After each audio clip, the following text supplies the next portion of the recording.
Es que son caras de personas, ¿quién son? Si ante un hecho paranormal, como una parafonía de efectos físicos, o las caras de Belmez, técnicamente llamadas periplastias, no encontramos la causa, descartado el fraude, no encontramos la causa en el nivel ontológico donde el hecho se produce, como no puede haber efecto sin causa, la causa tiene que estar en otro nivel. Si admitíamos la parapsicología, pues entonces tenemos que desterrar el milagro. Y claro, entonces topábamos con la iglesia. Dicen que cuando tú me mueras se van las caras, pues mientras que yo viva estarán las caras, creo yo. A lo mejor se van antes, se alcanzan ya de estar aquí y ya se van. Que se vayan a otro lado y le den la murga a otro.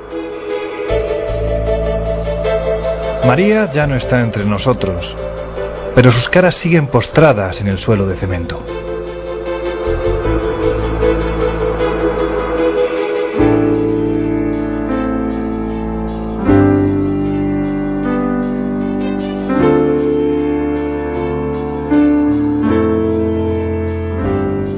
Han pasado más de 3 décadas y rodar por estas serpenteantes carreteras es evocar un tiempo en el que curiosos, investigadores y escépticos se acercaron hasta esta remota serranía de la Andalucía más profunda para enfrentarse cara a cara con un imposible.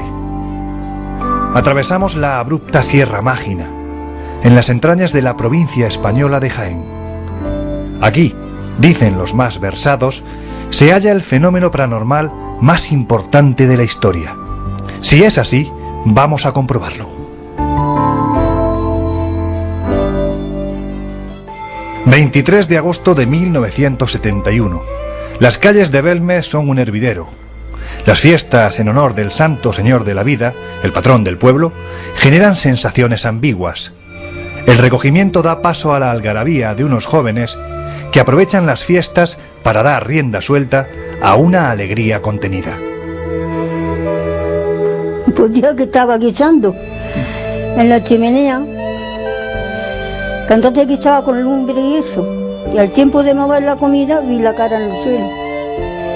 Tenía fiebre Marta.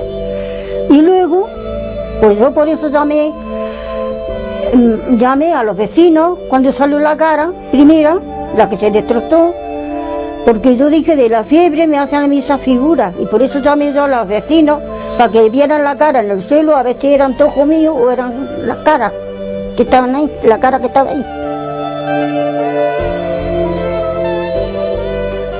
En el interior de esta casa se produjo el absurdo. Juan Pereira, marido de María, no pudo evitar un escalofrío al contemplar a la muchedumbre arremolinada en la puerta de su casa.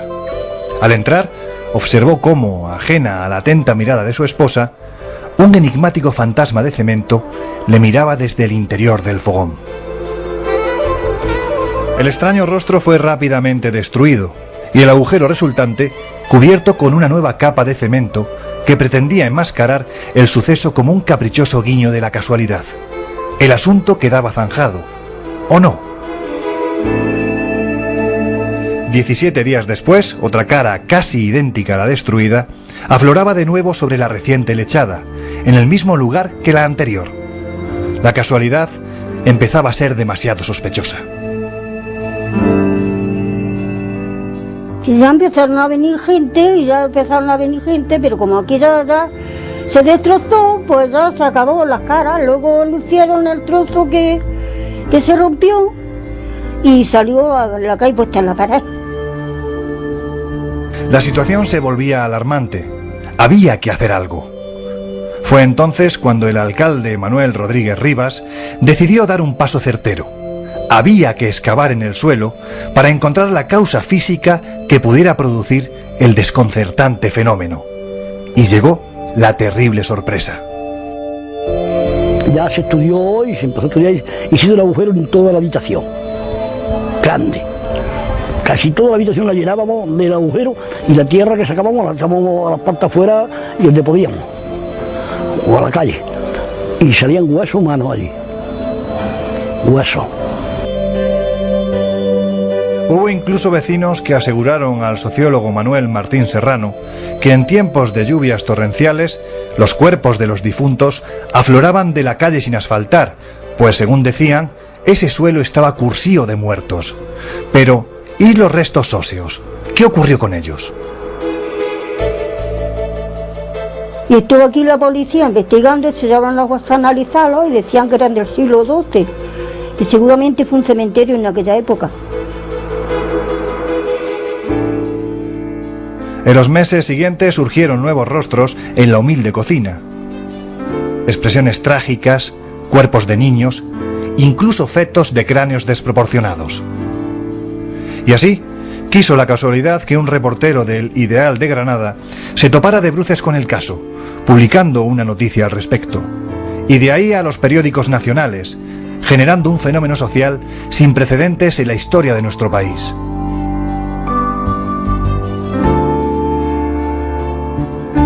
Había cola y cola. Y venían a ver las caras, como ya los periódicos tanto hablaban de las caras, pues ya la gente pues venían a ver las caras. Había días que pasaban 2.500 o 3.000 personas por aquí para ver las caras. Y aquello entonces se agotaba el pan, se agotaba los bocadillos en los bares, la cerveza. Y aquello fue lo que algo le hizo al pueblo. De este modo, miles de personas acudían cada fin de semana a Belmez, saturando las empinadas calles de la pequeña localidad, dejando sin existencias al pueblo y generando la indignación de parte de sus habitantes.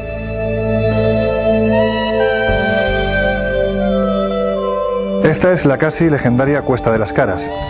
En el año 1971, miles de personas subieron por esta calle, unos para contemplar el misterio en directo, otros para ver el milagro y quizás los menos para ver un descarado fraude, o al menos eso es lo que decían. Nosotros vamos a intentar dar respuesta a estas tres preguntas. ¿Es un fraude? ¿Es una realidad? ¿Es un milagro? ¿Es un misterio? En definitiva, ¿de qué se trata? ¿Qué es el fenómeno de las caras de Belmez? No vamos a pontificar, simplemente les vamos a ofrecer los datos para que al final de este documental ustedes saquen sus propias conclusiones. Había que parar aquello a toda costa. José Ruiz de Gordoa, gobernador civil de Jaén, entró en contacto con el célebre parapsicólogo Germán de Argumosa. Él, experto en estas lides, vería con rapidez el fraude que orquestaba aquel fenómeno. Y ya el gobernador dijo que le mandaron una fotografía, si merecía la pena venir a ver las caras o no, la cara. Y le mandaron una fotografía de igual que aquella que hay allí. Y vino la Guardia Civil, y vino la policía, vino el gobernador, vinieron muchos soldados, vino la televisión el domingo próximo y ya el primer científico que vino fue Argumosa. Luego ya se juntó con Jan Bender y ya venía Jan Bender también con él. Yo fui a Belmez invitado por el entonces gobernador civil Ruiz de Gordoa. Y él fue el que me advirtió que después de haber escuchado a las autoridades del pueblo, a las autoridades municipales y al cabo de puesto de la Guardia Civil, llegó al convencimiento de que los hechos no eran fraudulentos aunque no tuviesen explicación. Y la cosa no quedó ahí.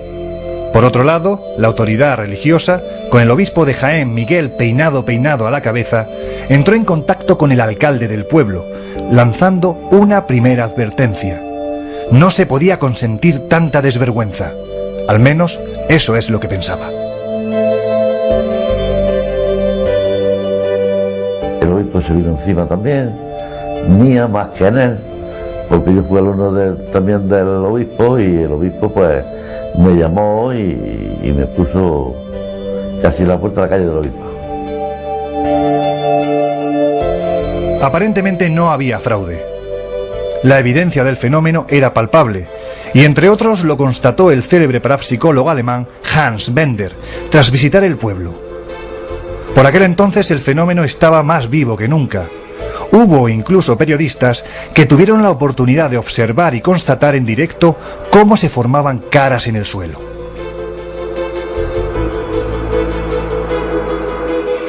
Estando juntos los tres, los dos periodistas y yo, Sagrario, ese periodista del diario Jaén y yo, de pronto se comenzó a dibujar un rostro en el suelo de la cocina. Mientras tanto, los periódicos regionales y nacionales, con el vespertino diario Pueblo a la cabeza, se frotaban las manos ya que los sucesos suponían un importante revulsivo para aumentar espectacularmente las ventas. Periodistas destacados en el lugar realizaban sus crónicas diarias en lo que ha venido a ser el seguimiento más importante que nunca se ha realizado a ningún suceso paranormal en el mundo. Y llegó el punto álgido. Argumosa, acompañado por varios miembros de la Universidad Autónoma de Madrid, armados con sus magnetofones, iniciaron una serie de experiencias psicofónicas.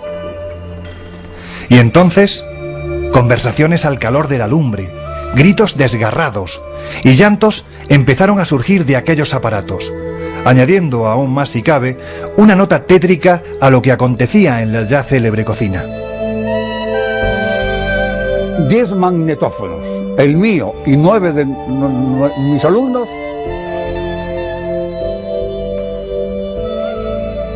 en estos 10 se graba una voz femenina que dice: el infierno empieza aquí. Y luego, en una posterior grabación, a una pregunta mía se obtiene la siguiente introducción paranormal: yo sigo enterrado. Pero hubo más. Las psicofonías registradas, según el investigador cántabro, las más terroríficas que jamás ha obtenido, aportaron pistas de lo que antaño ocurrió en ese inmueble. Otra grabación de verdadero interés es un grito muy desagradable de mujer después de haberse oído expresiones eróticas